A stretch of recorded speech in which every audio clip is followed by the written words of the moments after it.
Welcome to the edge of Western civilization. Venice Beach, Californication.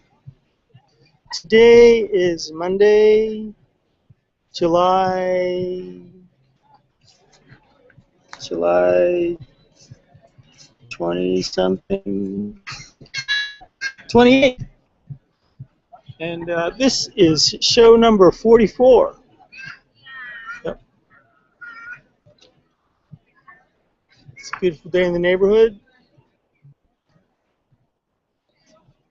Yep. So, I'm alive, in case you're wondering.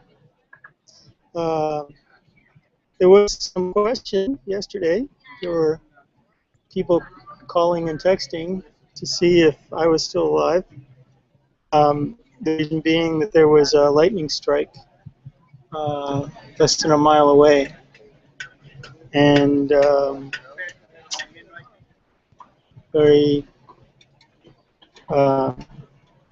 someone was killed. And maybe two people. Still waiting. The coroner has only confirmed one, but there may be another one.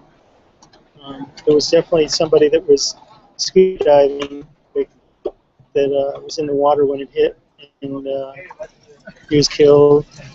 20 years old.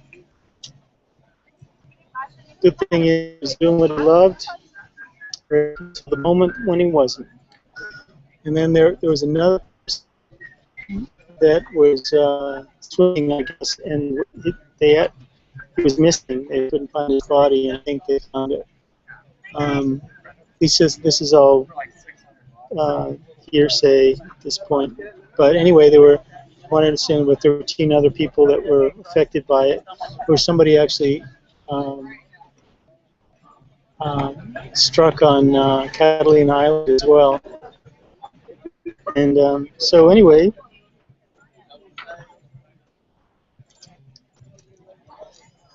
that's Venice, baby. You never know what the hell is going to happen here. You know? I mean, last year, right about this time, a guy drove on the boardwalk, hit 15 people on purpose, killed a woman on her honeymoon, Italian woman on her honeymoon. Crazy.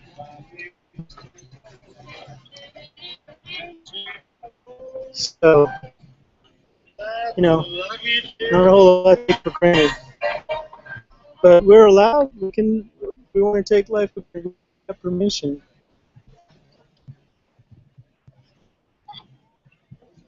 Drowning in comfort. Drowning in comfort.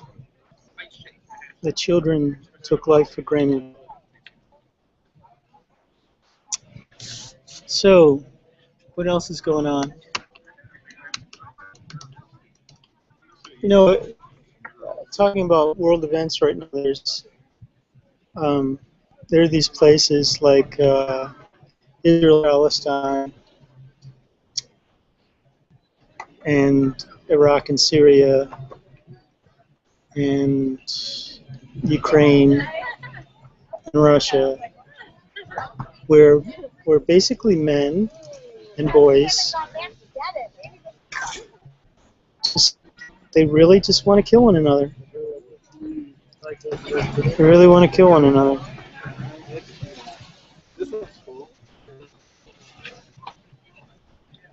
Hello. I was going for that. Life is good. What are you saying? I love the yellows and the blues together. Mm-hmm. Really great.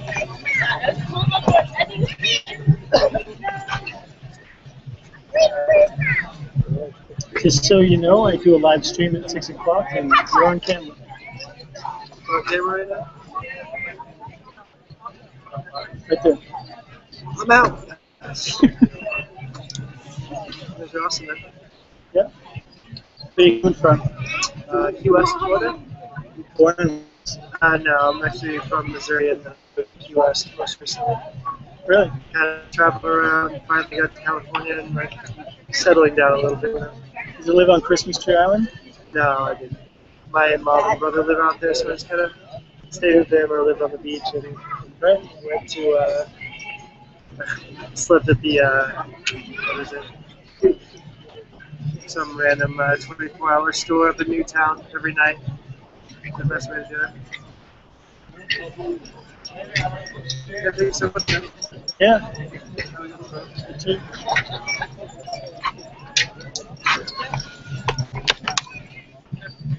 Bing, bing, bing, bing, bing. So, yeah, these folks up in,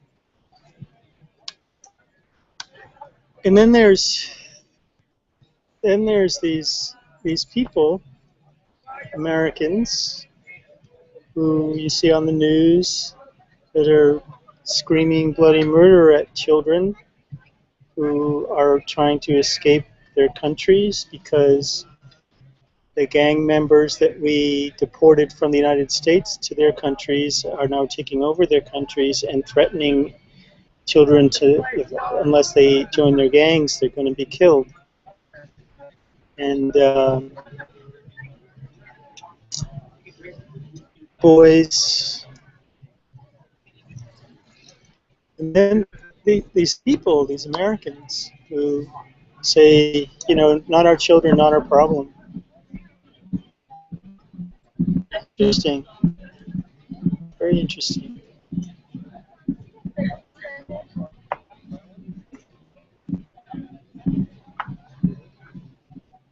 It's a good thing that the country hasn't always been ruled by that mentality. Otherwise, there wouldn't be many people here.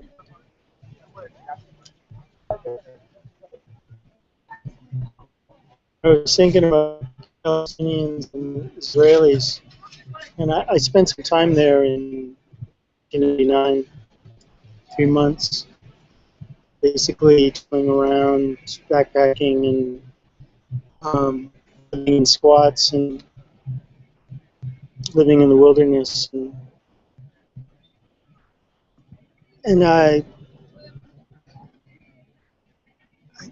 you know, most people I found, they just really just wanted to drink tea. But then there's this,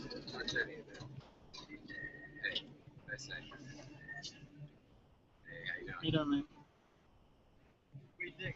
then there's these people that,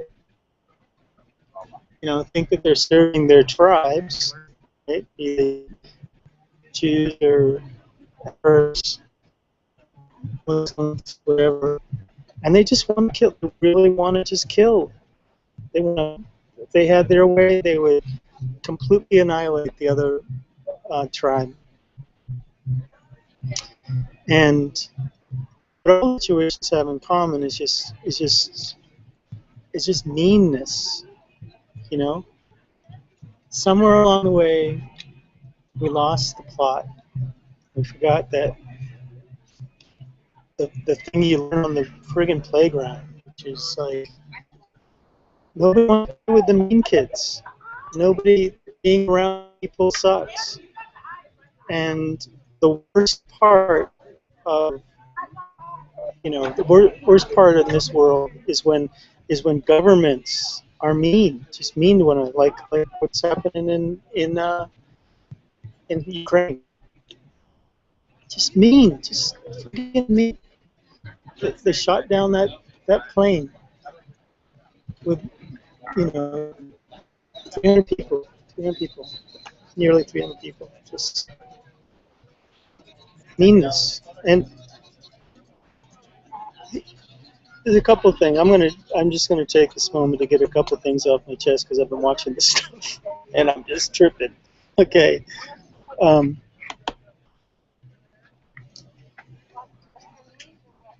There's no doubt about the fact that the Israelis have, they're treating people in a way that they wouldn't want to be treated. They've boxed up the Palestinians into the Gaza Strip, and you know they decide, you know, when the Gazans get whatever they get in get to move and all that kind of stuff. You know, I've seen that up close and personal. Hamas, on the other hand, has made one of the most heinous calculations in the history of humanity, which is they decided that all they have, that their strategy is to bleed their own people, um, trigger the Israelis to respond with the most, you know, systematic destruction of their homeland, so that the Israelis would kill as many Palestinians as they could, so that world opinion would turn against the Israelis. Basically, they put all their rockets, they stored all their rockets and everything in places like hospitals and schools and whatnot, because and when the Palestinians tried to get out, the regular Palestinian people tried to get out of the way, the Hamas told them, don't move, don't stay where you are, because, you know, they're basically using the Palestinian people as human shields. And it's just why? And the reason is because they want to control. They want the Israelis gone. They want to eliminate Israel. And I suppose if enough blood is spilled, eventually there'll be no more Israel. And in the meantime, how much blood? And the Israelis, on their part, are, you know,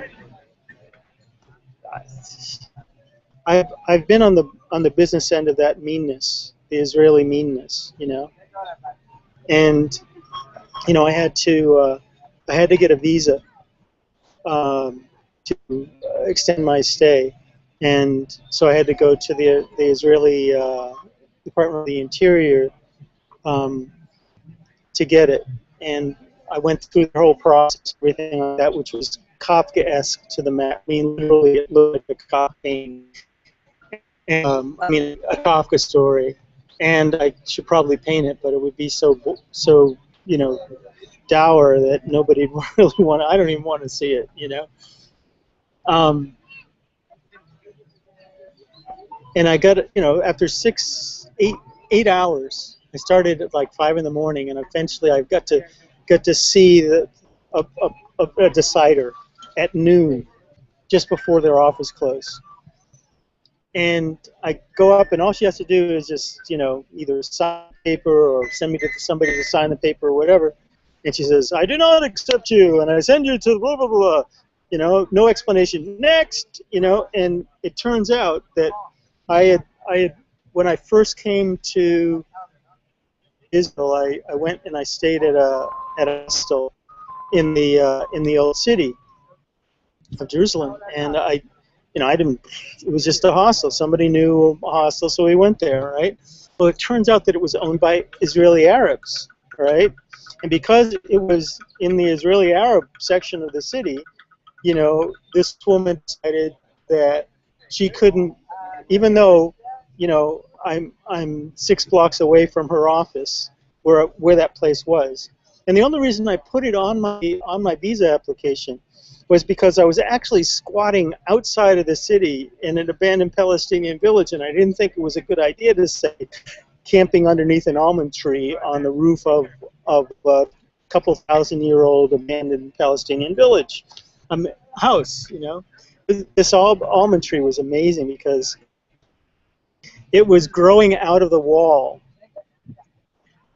The top of a wall, like the second or third course from the top of the wall, this almond tree had grown out and captured the stone that it had displaced in its roots, and it was a full-on almond tree, like fully mature almond tree. And so I stayed my sleeping bag up so that when I opened my eyes in the morning, I would be looking up the trunk of this almond tree growing out of the wall. But anyway, I didn't think it was a good idea for me to tell them that I was staying there, right? So, so she sent me to another office where I had to go through the same you know, get up at 5, you know, get there at 5 o'clock in the morning, and all this sort of stuff in the rain, and that was specifically for the Israeli Arabs, right, and the people in the West Bank, and it was just, you know, 5 blocks away from where that original hostel was, but in another direction, you know. So I got to see that. I'm really glad I went through this experience, because it showed me another part of the whole Israeli Arab Muslim Indian story, which is to, you know, at morning to the first, you know, the kind of the interior off. I had to line up at the door of the building at 5 o'clock. And people pushing and shoving and all this sort of stuff. And that was to be allowed into the building. And then once you got into the building, you went up this spiral staircase. After all this pushing and shoving and yelling and screaming and all this sort of stuff at 5 o'clock in the morning, to get in line to get into the building. You enter the building, and all of a sudden it's completely silent, and everybody is shuffling 2 by 2 going up this spiral staircase, right? You get to the top of the stairs, and you step into the office, and once again, it's everybody pushing and shoving and elbowing old ladies. I mean, just, it was incredible. I was just like, go ahead of me. You know, you obviously need more than I do. You know, but I realized that that's like the Eastern European, you know, standing in line. That's their mentality, right? And that was to get in line, to get a number, to get before that lady in, you know, however many hours it takes. You know, and that woman that I went before, she was to decide whether or not you get to go to a window where somebody would stamp your thing. Right? Totally Kafkaesque. When I went to the Arab one, the one that, you know, it still run the Ministry of the Interior of the Israeli government and everything like that. You had a line of, at the crack of dawn, you have a line of people standing outside waiting to come inside.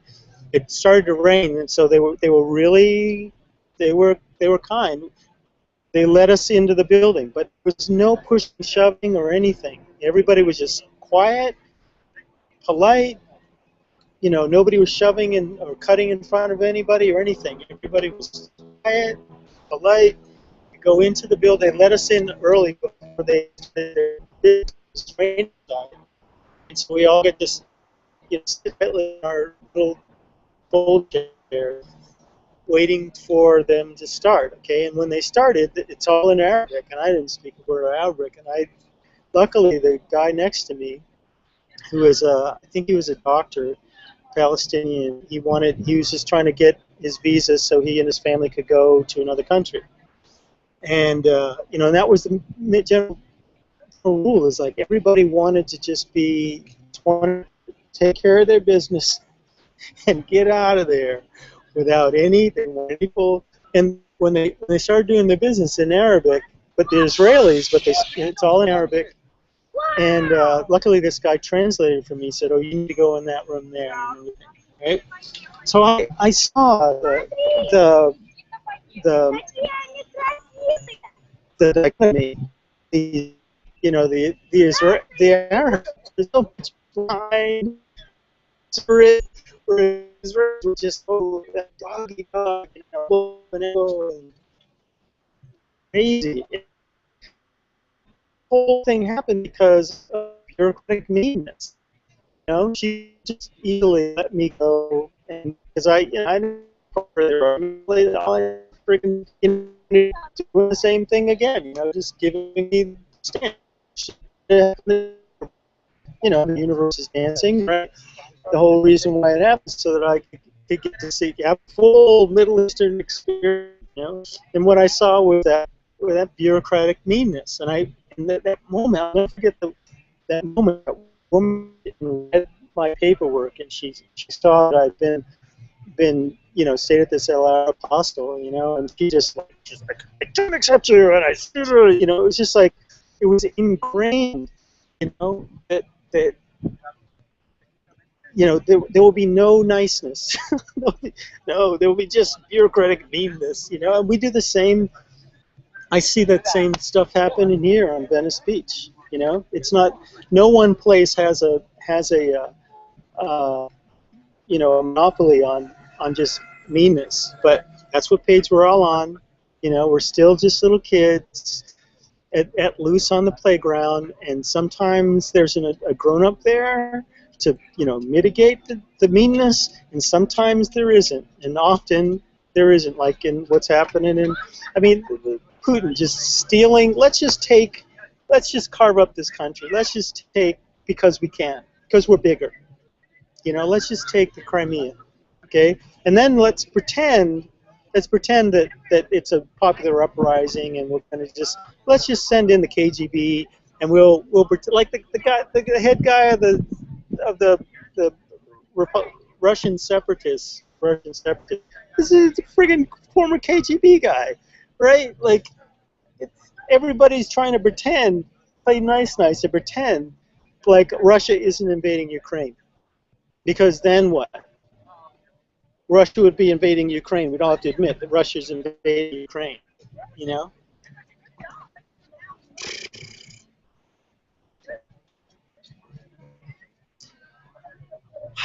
Thanks for listening. You know, I try not to be political in what I put out, but there are times when I just you know, I want to just say it out loud. You know, yes, Russia is invading Ukraine.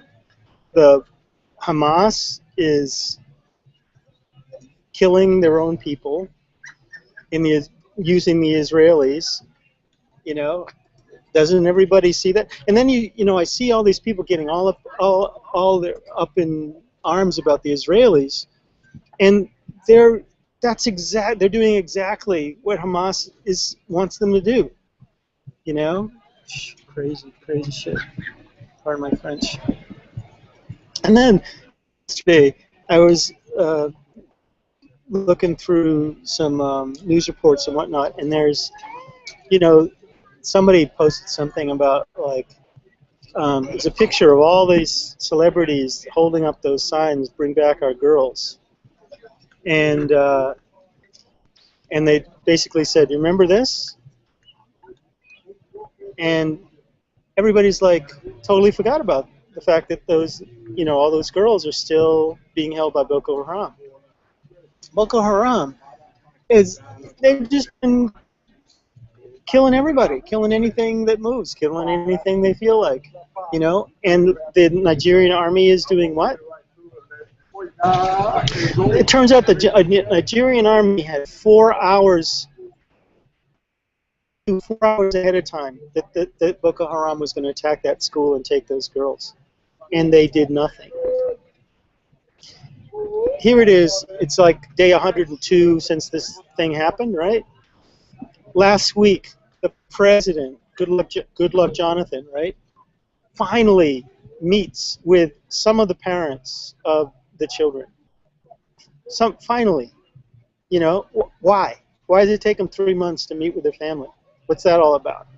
You know, when men are so worried about their own, how things look and all that kind of, this is why Nigeria is dealing with this situation, is why the Nigerian military is in the situation that it's in, is because there are people that care more about their own hides than they do about what their job is, you know, and that's a recipe for disaster, and it's only a matter of time before it's all gonna play out.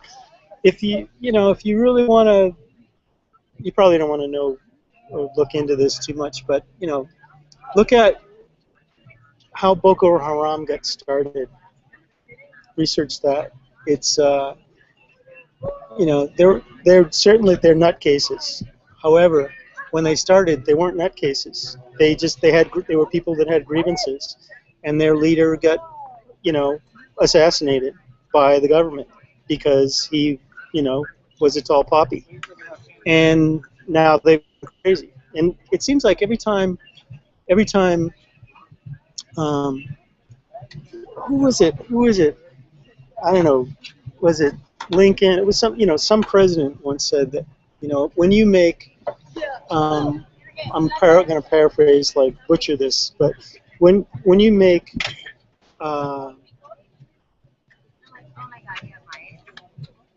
is it? When you make it illegal, basically, for a person to express themselves and redress their grievances, when you make that a crime, it's only a matter of time before people are going to take up arms. And that you know, I'm a student of history, and what I see is, I was in Croatia about 5 years after the war that they had there. There were still, you know, I went to a rainbow gathering there in 2001, summer of 2001. And where the gathering was, it was a couple miles from the road, and where you hit where the road ended, it ended at this little village.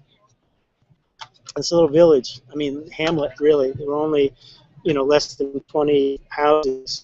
But this hamlet had been, they were Croatians. They were, you know, whatever, Serbs or whoever the other people they were fighting was, right? Now these folks they've been living for who knows how long as neighbors and neighbors and neighbors, and then these houses at the end of the road, at the beginning of the trail to the gathering, you could look through the windows and you can see that whoever lived there, they left in the middle of a meal because the food is still on the table. This is 5 years after the war ended, and nobody had been back there to claim those houses. You know, not a thing had been touched. You know, so imagine when you get the word that your neighbors are coming up the road to get you, you know, to kill you, coming up the road for blood, you know.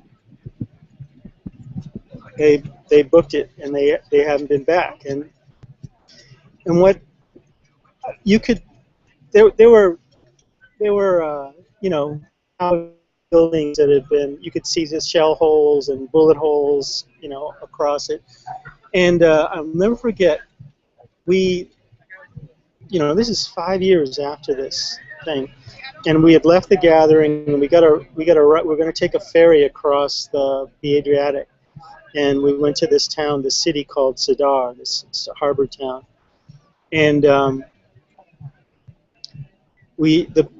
boat didn't leave out until the next morning, and at the crack, like 5 o'clock or so, 5 or 6, and so we had to spend the night in a park. And I remember when we got off, it was just before dark, and we were walking, you know, with our packs and stuff, and we walked by these locals, and there was something,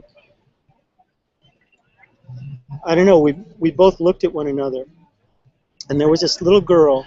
She was less than 10 years old, and she was dressed up. It was summertime. It was like about this time of year, and she was dressed up in this like brand new white dress, you know, little beautiful little girl, except she turned around. She was playing, and she turned around and she looked at me, and the look in this girl's eyes was the same look that was in the old people's and all the people, everybody's eyes, and this was the look that they had been through so much unspeakable things. They'd seen death. They'd lived in death. They'd seen neighbor turn against neighbor. It was all the war, and its impact was in this kid's eyes. And I hope to never see a child with eyes like that again. And you know, right now, we're just making more of those. We're just making more children like that. And, you know, I struggle, my meditation, my challenge right now is to, in light of, you know, all the information that I'm getting with regards to like astral projection and, you know, the ultimate reality and all that, how does it fit into this? You know, and I recognize that, you know, that there are people whose job it is, whose not job, their path they chose. You know, like this guy that died yesterday, scuba diving. There isn't a person on the planet that was in charge of that happening. It was basically his time to go, and he, you know, that doesn't happen but by agreement. You know, and so much that is transpiring in the world happens by agreement. Even all of this horrendous stuff, you know, and then don't even get me going about ISIS, you know. That is just, I mean, where to begin? I really hope that the United States stays out of it, because it's obvious that Nouriel al-Maliki has been cruising for a bruising. You know, he's the result. They could have stopped this thing in the bud numerous times if Maliki had been willing to step aside.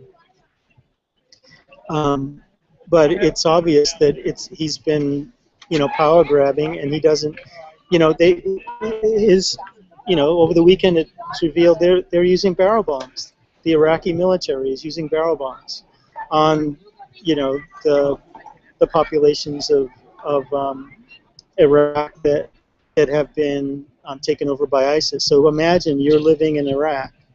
You're a Sunni, or a Christian, or a Turkmen, or any number of other ethnic groups that aren't, you know, this Shia, and you don't want ISIS,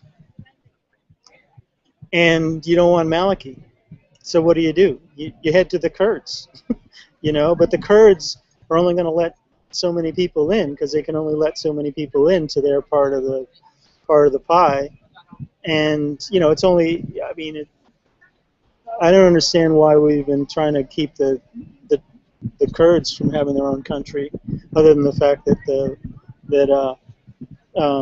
the Turks are afraid that if the Kurds get their own country in what was Iraq, that then they'll have to, you know, make peace with the PPK in Turkey, because the PPK is the resistance wanting to carve out a Kurdistan in Turkey.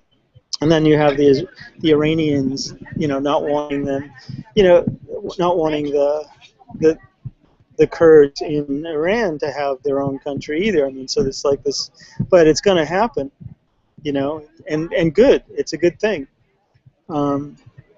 because that whole country was created anyway 100 years ago. Not even by the locals. It was created by, you know, the French and English. I mean, yeah, the French and English after the First World War, carving up the, you know, the remnants of the Turkish Empire. And so, and they created Iraq, mixing these groups together to keep them all off balance. Well, 100 years, you know, in 1,000 years, nobody's going to, you know, whatever comes out of it, it's, you know, it's all going to look, people are going to look back and say, well, that was just, that happened and then this happened. You know, that happened and then this happened. Crazy stuff. Crazy stuff. So these guys are people looking at me, talking to myself. How's it going, man? Hey, man, how you doing today? Good, good. I'm in the middle of my live stream.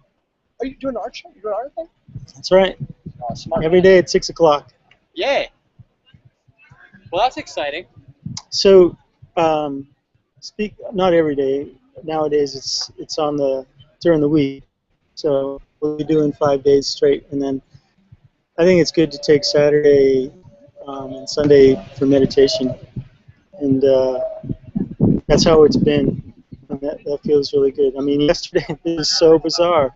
yesterday, something told me the night before I went to see the movie Lucy, the night before, and after that movie, something said to not worry about getting a space in the morning. Don't get up in time to do that. And it just kept reiterating that all night long. Whenever I would wake up a little bit, it'd be like, don't worry about, go ahead and sleep as long as you want to sleep. Don't worry about waking up, So eventually I woke up. It was about 10 o'clock. I got to the beach, and sure enough, there was no space. You have to be out by 9 o'clock. If you're not there at like 5 minutes of 9, 9:05, whatever spaces there may be, because people have been out for 2 hours, carving out their space. If you're not out there, then it's gonna you're not gonna get a spot at that time. And it may happen later in the day or something. Somebody will pull out, but it's kind of rare on a Sunday, on a weekend.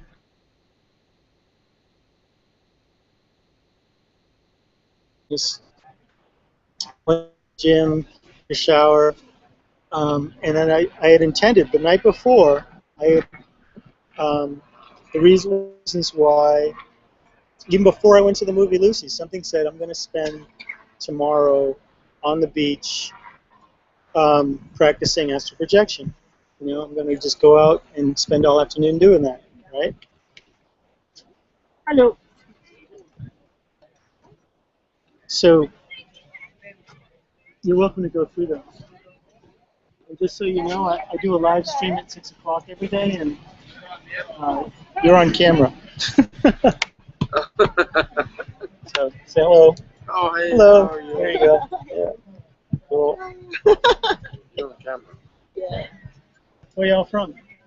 Lancaster. California. Really? Yeah. Where you in 80 miles up the road. And actually, I work at Plant 42. So What's Plant 42? that's a small military base in Palmdale. I don't know. What goes on there? Things get made. Okay. All right. Does that have to do with the stunt works? I work on the other side. I have a friend that he was like 20. Yeah. He was Lockheed? Yeah. in the stunt. Yeah. So I've only heard about. My father was in the Air Force. Was he? Oh yeah. He retired? Or? Oh yeah, 22 years. I did too. Vietnam. 23 years. Oh, there you go. Were you Marathon? Yeah. Oh, yeah, absolutely. He worked on it, quality control and fighters. Oh, yeah? Yeah, I was fireman. Oh. Did you do it when you got out? That's what I'm doing right now, yeah. Okay. Sure am. Cool. For planes or? We do a little bit of both. Everything. Yeah. So, yeah. So you're on the base. Yeah. Uh-huh.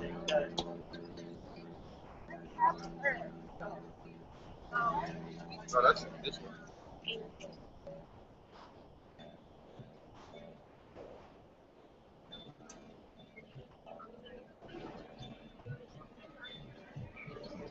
You want this? You want to find that one too? Blue wave.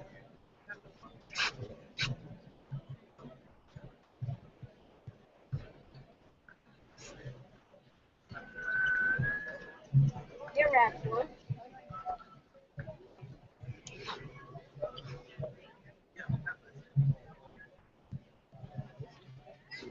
No, the blue one.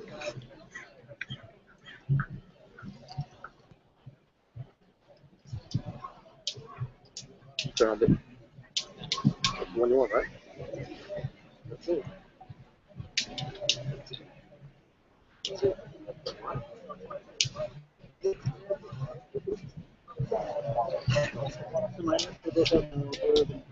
Oh, yeah.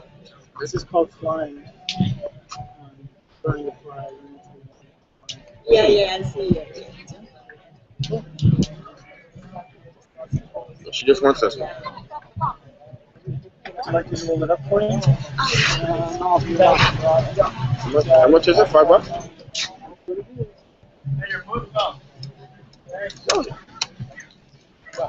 Comes with a free hairtie that matches your dress.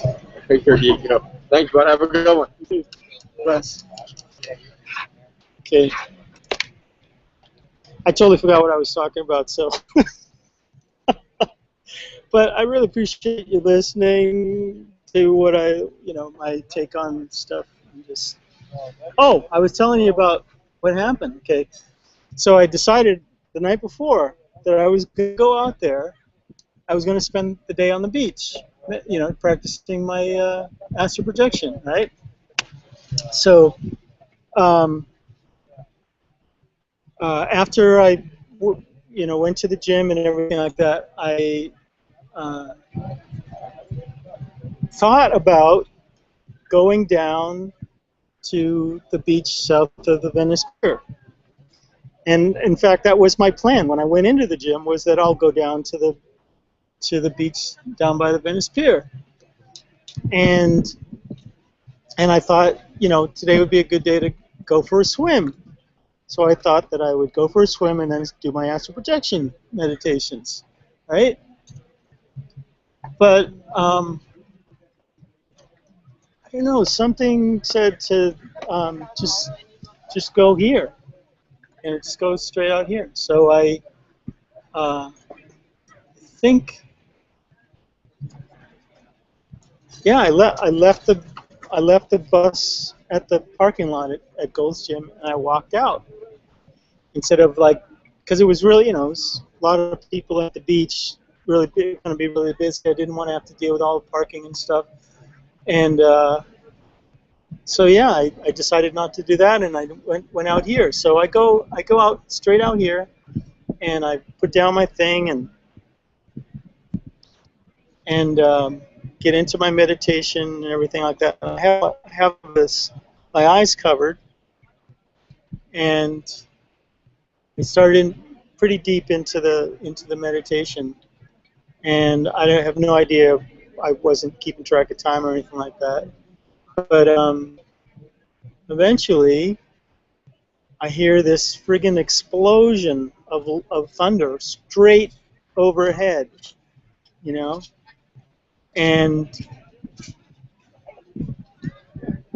I'm like, whoa, that's pretty weird, because there was no preamble, like no little rumble someplace else. It was just like right overhead, and so like I said, I don't know how long I'd been in there, and so my eyes were adjusted to the darkness, and but it started to rain. It started to sprinkle, right? And so I opened my eyes and I pulled the thing off my face, and right all around me are all these seagulls sitting on the ground. Like one of them was like 5 feet away from my foot, and they're all just sitting there, napping and preening and everything. And I was like, cool, And so I just covered myself up and tried to go back into the meditation, and then there was another big boom, and then it started to rain a little more and everything like that. And then I came back, and I realized, literally like right where I was, you look straight up, it was clear sky to my right and storm clouds to my left. But the storm clouds started moving that way, and they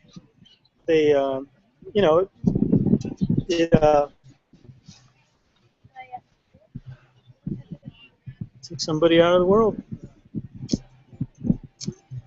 But I thought, this little rain is going to make somebody give up their spot. I looked at what time it was, and it was like 3 o'clock. And I'm like, I kind of got some bills to pay, so I could definitely be doing with making some money if I can. And sure enough, I looked up, and I could see the boardwalk. I could see that some people had already pulled out. So I was like, okay, let's go.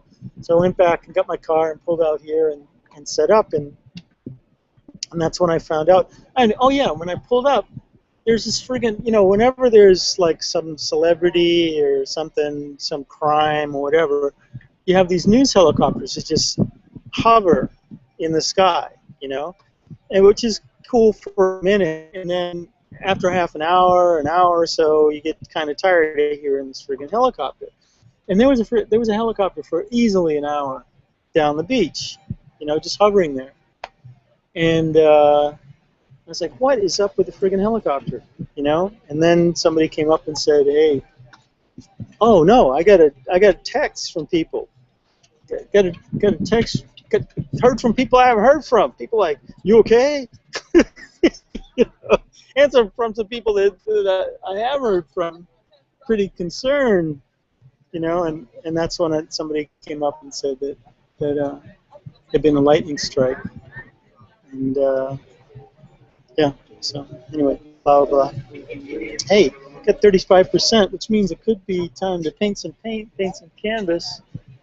Yeah. All right, let's look. Just want to show you. This was a painting that we did Friday. Yep.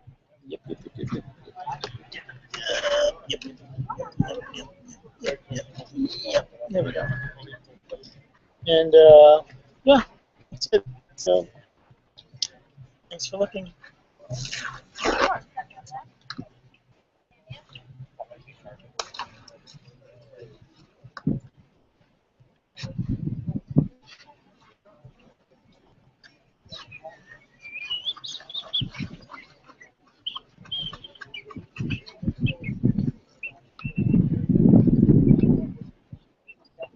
Looks like there's a little breeze picking up. Got some good cloud cover. It's beautiful. Let's see.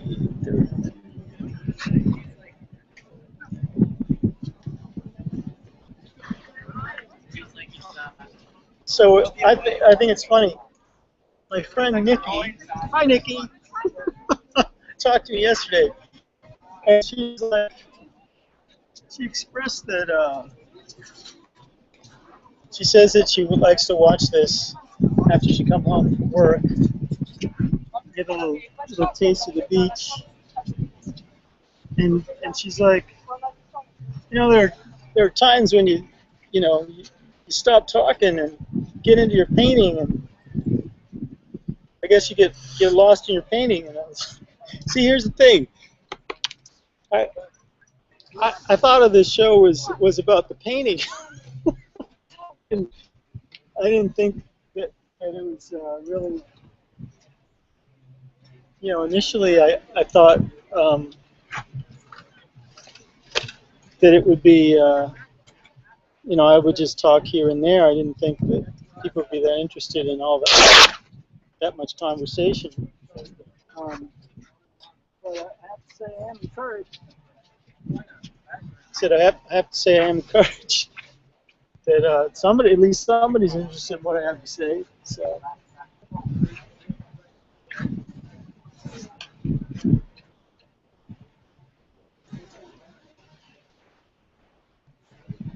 I don't know, there's something really interesting about being that crazy guy talking to himself.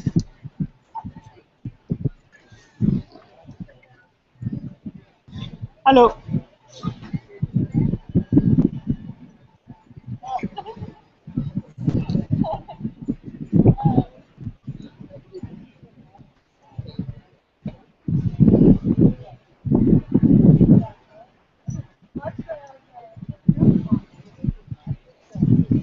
Lots of what?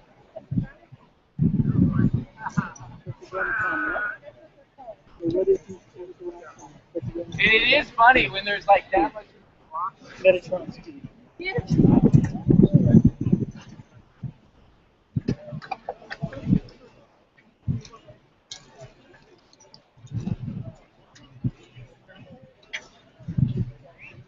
Tetragrammaton is the name of God.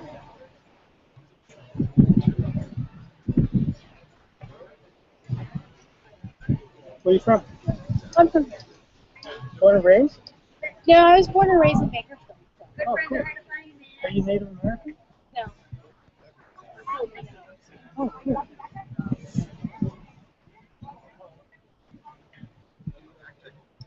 Oh, that feels much Oh, better. I know. I took your mom. Okay. Time to paint some hands.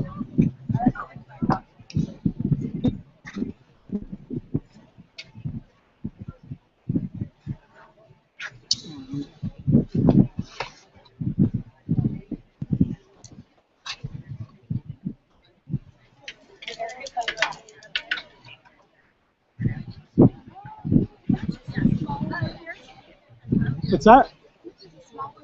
It's $20 with the frame, and $5 without.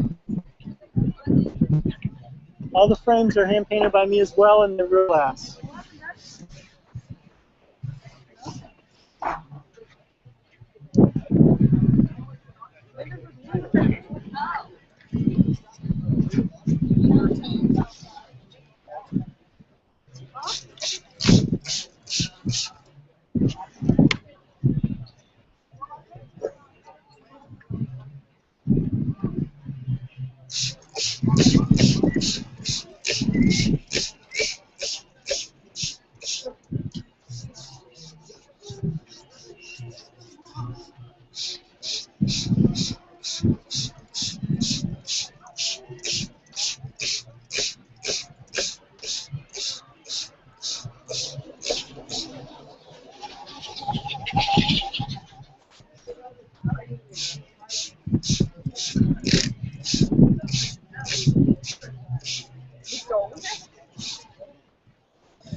Did you want to get that? 25, right?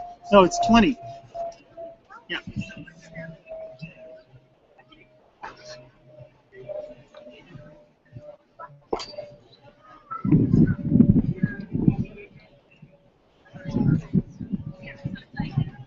You really can't walk out of there. But then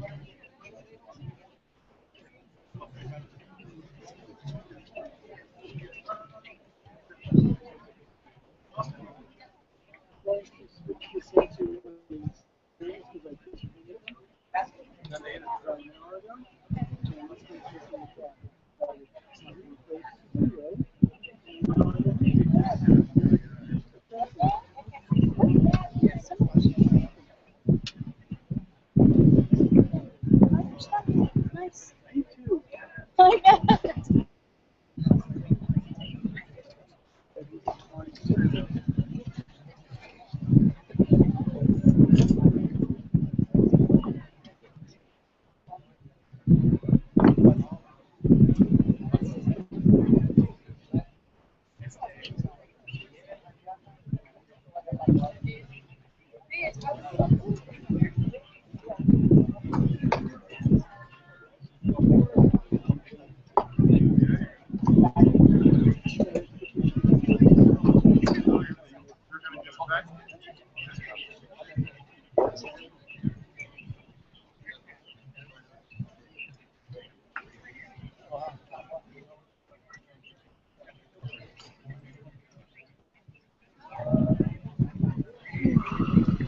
Wow, look at that. It's beautiful. It's like peach. Yeah, anytime, huh?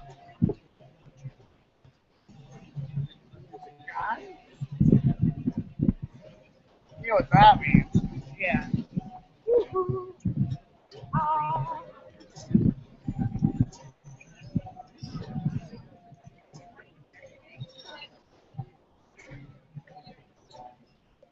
I just looked it up. Today's the 28th. Yes. No, it doesn't. No, it doesn't.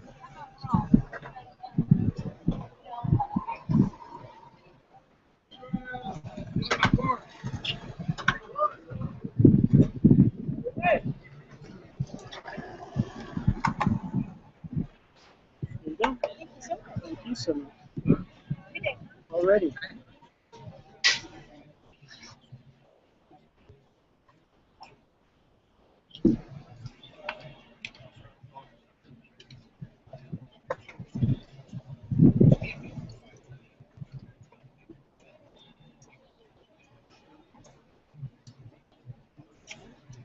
Okay,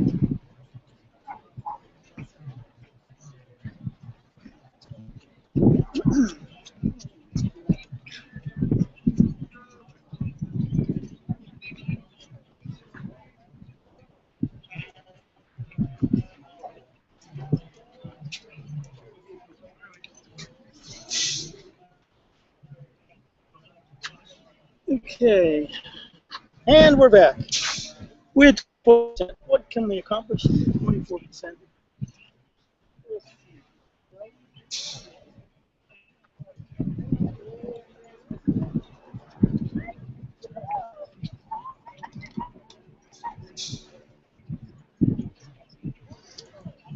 This image came to me when I was meditating on Saturday.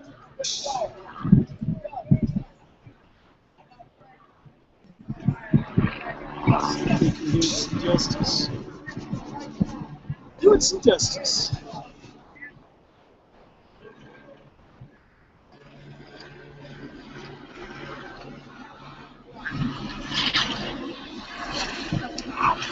I almost up my mouth.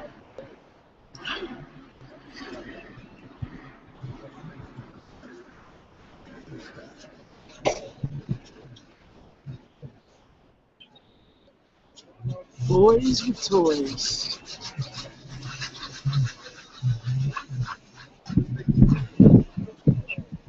Oh man. So, hey you. You're on TV right now.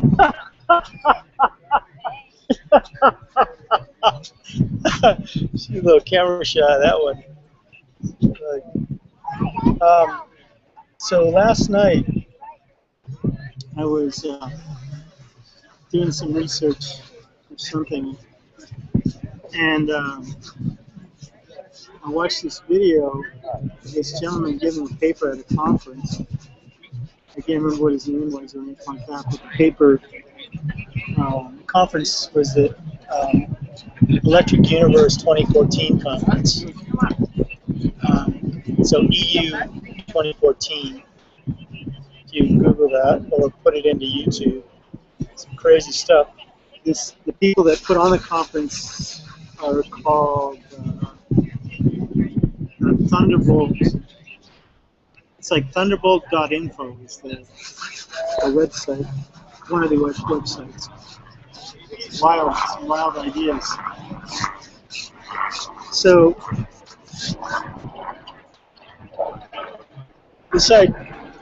this gentleman's paper, using anecdotal, cultural traditions and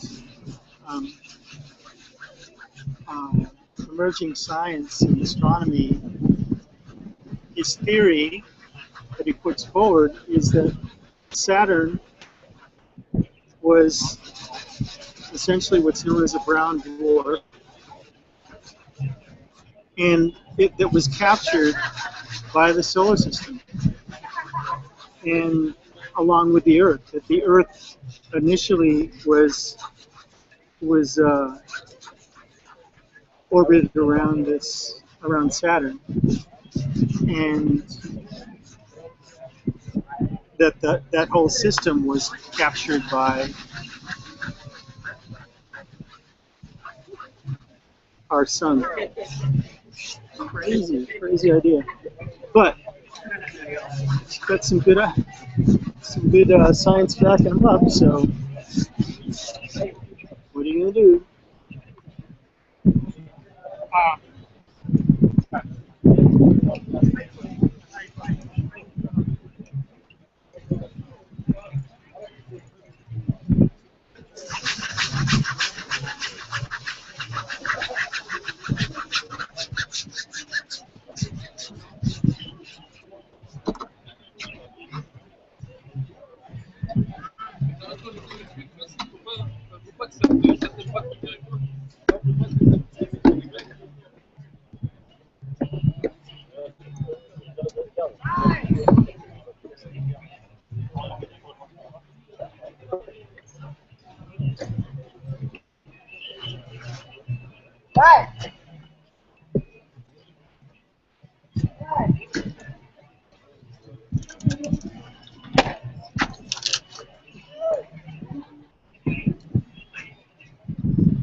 That is a beautiful color.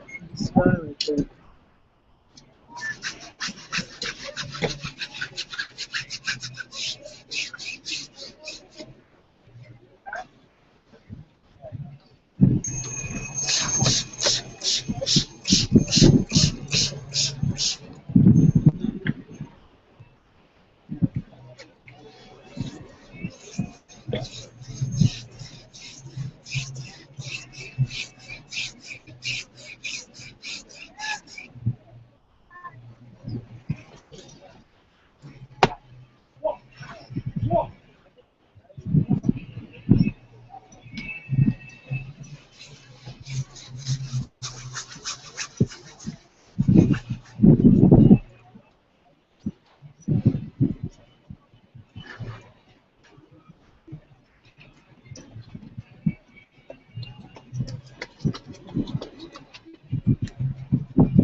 Fuck you guys, private. Let's eat that fool.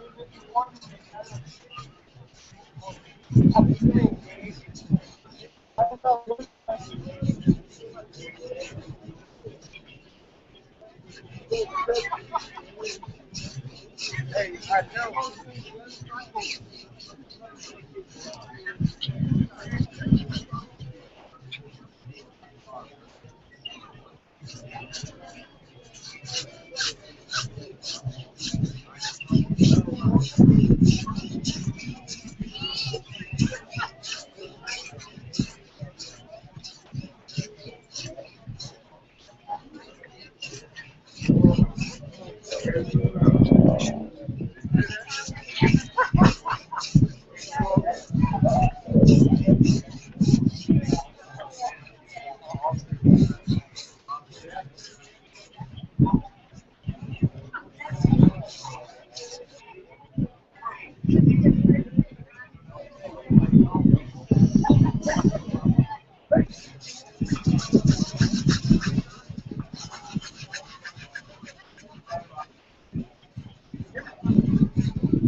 What we got? 12%. Okay. So this was episode 44. 44. Master number. Master number. Why are you repeating yourself? Why are you repeating yourself? I don't know. I don't know.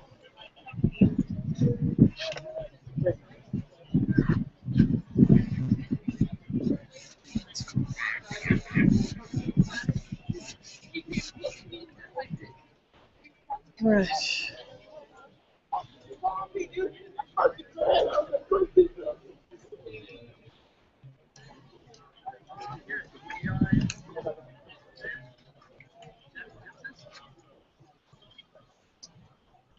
All right.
That's cool that you do a live show, you do a live stream.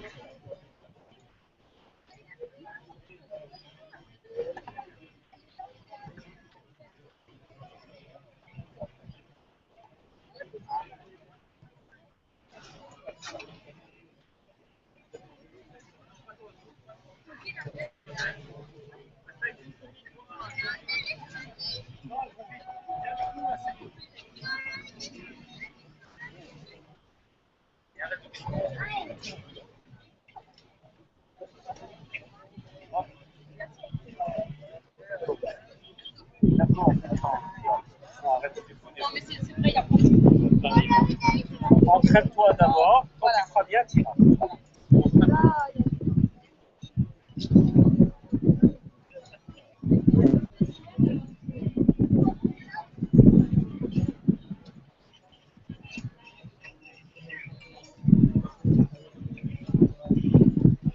We got 6%.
So I will, of course, post whatever, however state this is in when it's done.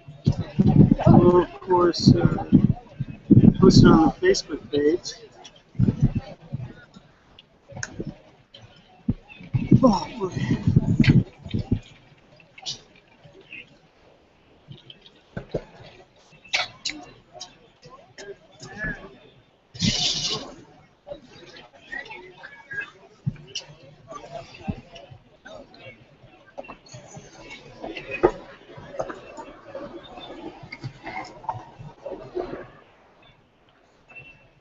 I'll just cut to the chase.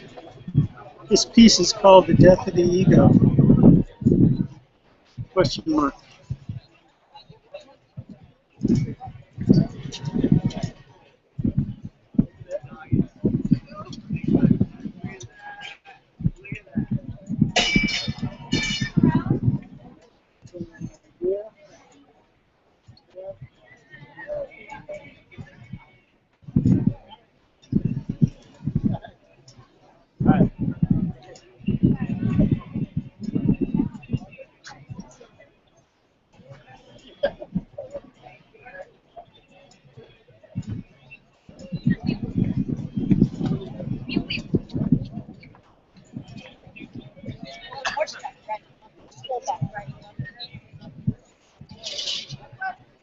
I have that hat.